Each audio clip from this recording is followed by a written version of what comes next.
The quiet village of Umuozala, where the earth was red and the trees whispered secrets, lived a poor maiden named Nnena. She was known not for wealth or lineage, but for her gentle heart and the colorful beads she crafted with her slender hands. Her mother had died birthing her, and her father, a humble palm wine tapper, barely made enough to buy a single wrapper for her each year. But Nnena never complained. She wore her poverty like a second skin, light, familiar, and dignified. Every morning she walked to the stream with her woven basket, singing songs that made the birds pause. Her voice was soft, like rain falling on banana leaves. The other maidens envied her beauty.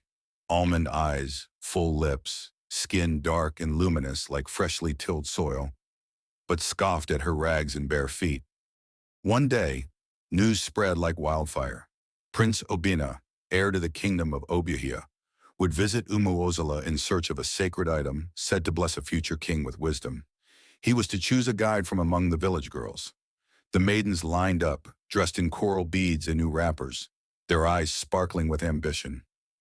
Nnena remained at home, unaware of the gathering, stringing beads made of cowries and seeds for market. But fate is a patient weaver. As Prince Obina passed by, his horse startled a goat and reared, nearly throwing him off. Nnena, returning from the stream with her basket, stepped forward, calm as a still river, and gently whispered to the horse in a strange melody. The animal calmed, and the prince, astonished, stared at her. You are not like the others," he said, stepping down. "What is your name?" "Nnena," she replied simply, avoiding his eyes. From that day, he visited the village often. He sat beside her under the great udala tree, watching her fingers craft bracelets and necklaces from leaves and pebbles. They spoke of dreams, of peace, of things royal courts never teach. And slowly the son of kings fell for the girl of rags. Whispers ran wild. "She's a witch," some said. "She bewitched the prince with charms," others sneered. But love, like fire, does not seek permission. The king summoned Prince Obina home and demanded he choose a bride from noble bloodlines. The prince refused. "She is the one my heart beats for," he declared. "She is poor," the king thundered.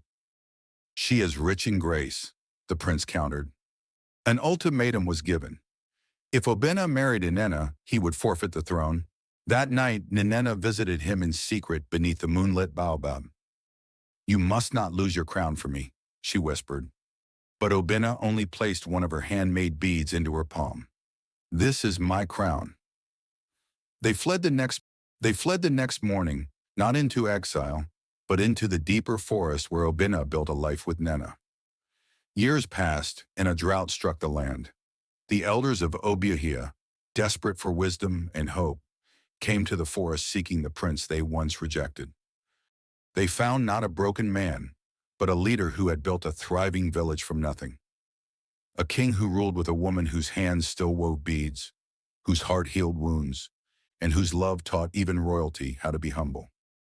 And so Nnena, the poor maiden, became Queen Nnena, not because she wore coral, but because she wore love like a crown no man could take.